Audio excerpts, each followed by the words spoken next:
สบายดีสวัสดีวันนี้จะมา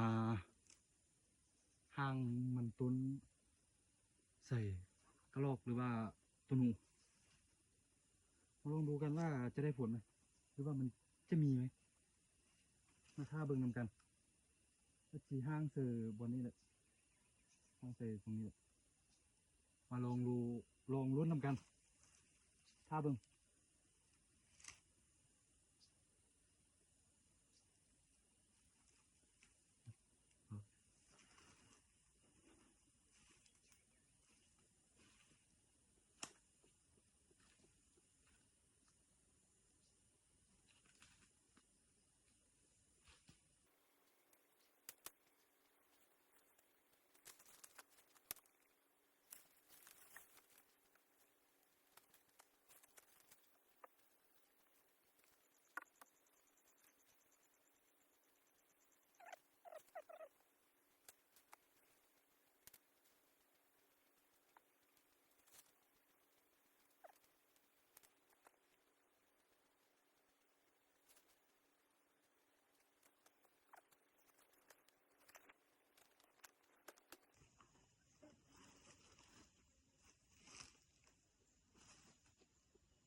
มาท่าเบิ่งท่าลุ้นไปนำกันเลยทุกคนว่ามันจะมีตัวหนูหรือว่าตัวกระเตอีหยังบ่มาท่าเบิ่งนำกันประมาณอีกประมาณ3-4 มื้อเนี่ยจะมาเฝ้ามื้อนี้มาห้างมันปลาไว้อีก3-4 มื้อประมาณนั้นแหละ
โอเคนะทุกคน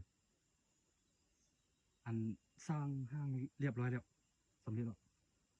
มาบัดนี้จีเอามันต้นไปวางเอามันต้นไปใส่นี่มันเบลอเลยใหญ่ขนาดเลย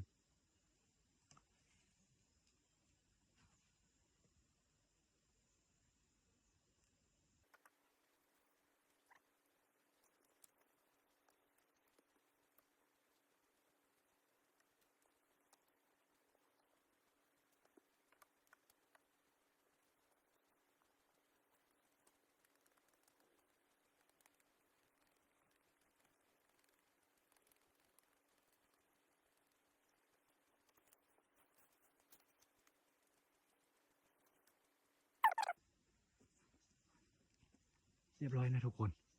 มาบัดนี้มาเบิ่งนำกันว่าจะทำบอลนั่งอยู่ตรงนั้นมาเบิ่งมา15-3 เมตรนี่แหละทุกคน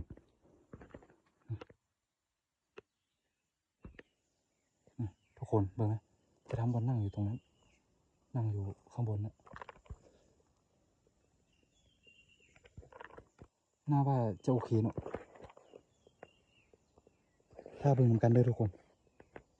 วันนี้มาได้นกตัวหนึ่ง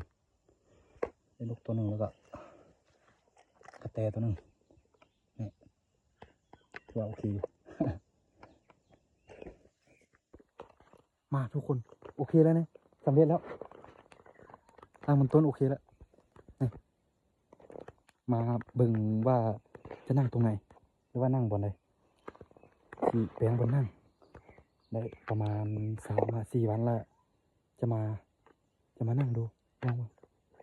จะมานั่งลองมาว่าจะมีกระรอกหรือว่ากระเรนหรือว่ากระแตหรือว่าตัวหนูไหมถือว่าโอเคนะทุกคนโอเคนะจะนั่งอยู่